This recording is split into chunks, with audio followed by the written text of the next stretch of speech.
एक घना जंगल था। उस जंगल में एक घना और काफी बड़ा पेड़ था।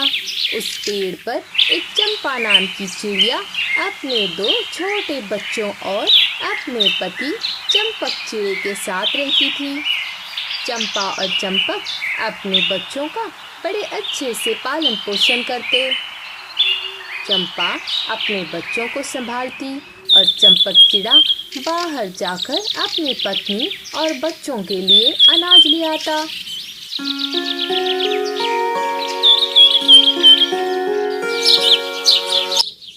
उनके घोंसले के पास वाले पेड़ पर एक कल्लू कौवे का घोंसला था, जो अपने घोंसले में अकेला रहता था। कल्लू बहुत ही आलसी किस्म का कौवा था।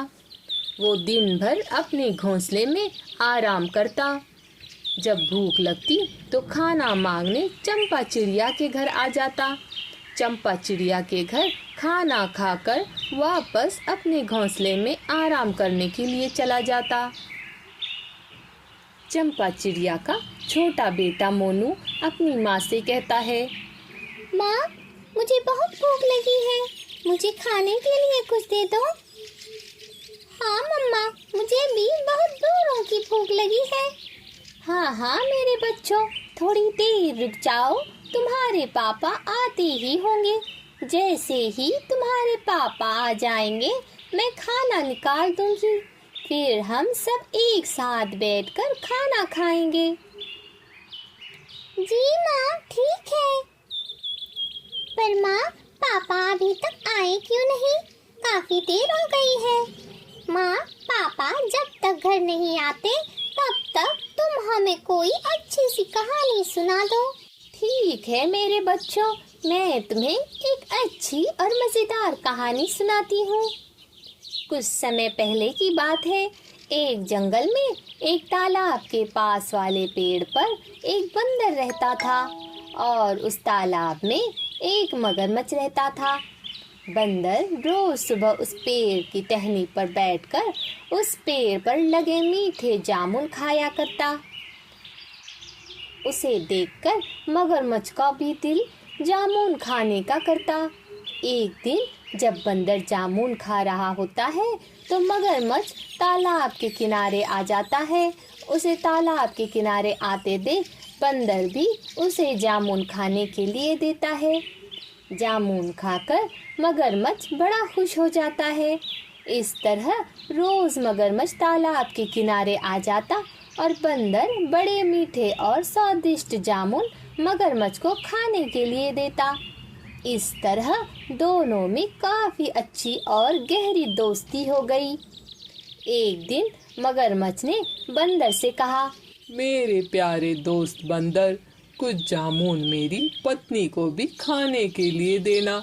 उसे भी मैं तुम्हारे पेड़ के स्वादिष्ट और टेस्टी जामुन खाने के लिए दूंगा। बंदर बहुत सारे जामुन मगरमच्छ को दे देता है।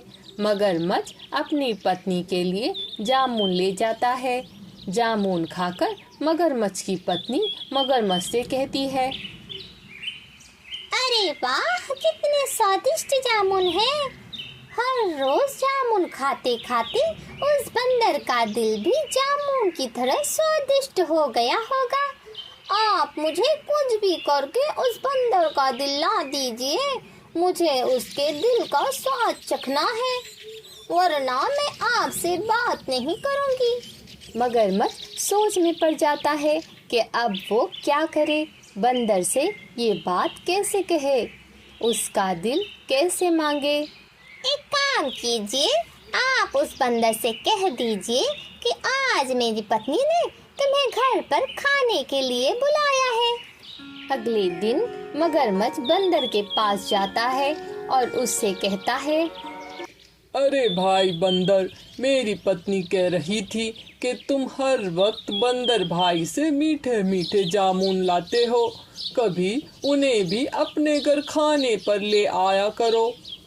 तो मैं चाहता हूँ कि तुम मेरी पीठ पर बैठकर मेरे घर चलो। आज तुम्हें मेरी पत्नी ने खाने पर बुलाया है। ये सुनना ही था कि बंदर भी मगरमच्छ की पीठ पर बैठकर चल दिया।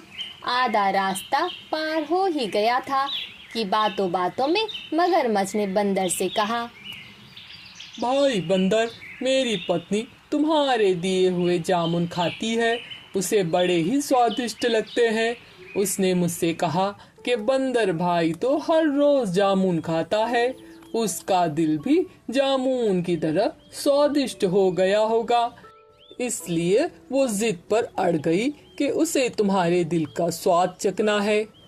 ये सुनना ही था कि बंदर बुरी तरह से डर गया, पर बंदर ने अपनी सूझबूझ से मगरमच्छ से कहा, अरे मगरमच्छ भाई, तुमने मुझे ये बात पहले ही बता दी होती, मैं तो अपना दिल अपने पेड़ की टहनियों के अंदर छिपा कर रखता हूँ ताकि कोई खा न ले। अगर तुमने मुझे पहले ही कहा होता कि भाभी जी को मेरा दिल खाना है तो मैं अपने साथ अपना दिल भी ले आता। अरे भाई बंदर, अब क्या करेंगे? अगर हम बगैर दिल लेकर जाएंगे तो मेरी पत्नी काफी नाराज हो जाएगी। एक काम करते हैं मगरमच्छ भाई, अभी हम ज्यादा दूर नहीं आए हैं, चलो वापस पेड़ के पास चलो, मैं फौरन टहनी के ऊपर से अपना दिल ले आता हूँ, फिर हम वापस जाएंगे, भाभी जी बड़ी खुश हो जाएगी।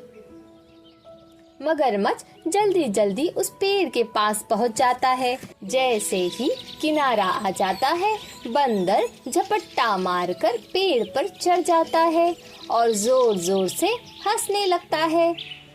अरे मूर्ख मगरमच्छ, कौन अपना दिल अपने शरीर से निकाल कर रखता है? जिस तरह तुमने मेरे साथ धोखा किया, उसी तरह मैंने भी तुम्हें मूर्ख बनाया। मगरमच्छ बंदर को देखता ही रह गया। उसे अपनी मूर्खता पर पछतावा हो रहा था। बंदर ने बड़ी चालाकी से अपनी जान बचाई। बच्चों, हमेशा ऐसे ही मूर्ख और धोखेबाजों से दूर ही रहना चाहिए। माँ, आज से हम भी ऐसे ही धोखेबाजों से दूर ही रहेंगे। ये लो, तुम्हारे पापा भी आ गए हैं। इतनी देर क्यों हो गई आपको? क्या बताऊं चंपा, बाहर बहुत बारिश हो रही है और मुझे बच्चों को खाना ढूंढने में थोड़ी देर हो गई।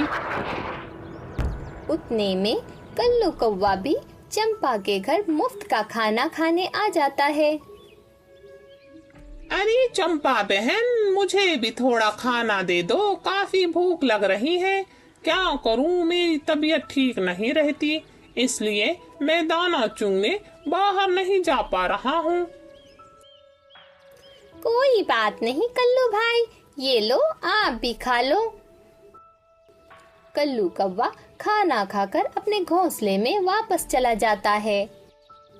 एक दिन बहुत जोरों की बारिश होने लगती है, जोरों से हवाएं चलती है। उस तूफान भरी रात में चंपा चिड़िया का घोंसला टूट जाता है। चंपा और चंपक परेशान हो जाते हैं। हे भगवान, ये क्या हो गया? इतनी तेज बारिश में हमारा घोंसला टूट गया। अब हम क्या करेंगे? हमारे बच्चे इस बारिश में भीगकर बीमार हो जाएंगे।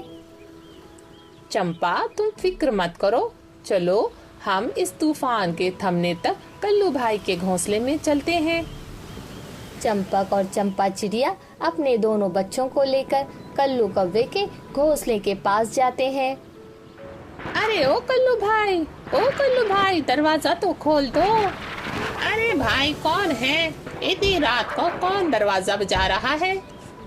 अरे चंपक भाई, तुम इतनी रात को क्या कर रहे हो? भाई, तूफान की वजह से मेरा घोंसला टूट गया है। मेरी बीवी और बच्चे बारिश में भीग रहे हैं। क्या हम तूफान के थमने तक आपके घोंसले में रह सकते हैं? भाई चंपक, मुझे माफ कर दो, मेरा घोंसला बहुत ही छोटा है और कमजोर भी। कहीं तुम लोग इसमें रहोगे तो ये मेरा घोंसला भी टूट जाएगा और मैं भी बेघर हो जाऊंगा। मुझे माफ कर दो भाई। ये कहकर कल्लू कौवा दरवाजा लगा लेता है। चंपा चिड़िया बड़ी परेशान हो जाती है, कहीं इस तूफान में उसके नन्हे बच्चों को कुछ हो न जाए। उतने में चंपक चिड़े को अपने तोता मामा की याद आ गई। वो अपने परिवार को लेकर तोता मामा के घोंसले में जाता है। दरवाजा खटखटाकर कहता है, तोता मामा, ओ तोता मामा, जरा दरवाजा तो खोल दो। तोता मामा फौरन दरवाजा खोल देता है। अरे चंपक बेटा, तुम आओ, अंदर आओ बेटा। क्या हुआ बहू, तुम सब इतनी रात को और ऐसे तूफान में? क्या बताऊं तोता मामा, इस तूफान में मेरा घोंसला टूट गया है। अच्छा हुआ बेटा जो तू यहाँ अपने पत्नी और बच्चों को लेकर आ गया। इस तरह चंपक चिड़ा अपने तोता मामा को अपनी आप बीती सुनाता है। अगले दिन सुबह हो गई थी। चंपा चिड़िया और चंपक चिड़ा अपने दोनों बच्चों सोनू और मोनू को तोता मामा के यहाँ छोड़कर अपने नए घोंसले को बनवाने के लिए चले जाते हैं। इस बार घोंसला अच्छा और काफी मजबूत बनाया। सोनू मोनू भी अपने नए घोंसले में आ गए। नया घोंसला बनवाने की खुशी में चंपक और चंपा चिड़िया ने अपने घर दावत रखी। अपने कुछ दोस्तों और रिश्तेदारों को दावत में बुलाया। कल्लू कौवा भी भेष बदलकर उस दावत में शामिल हो गया।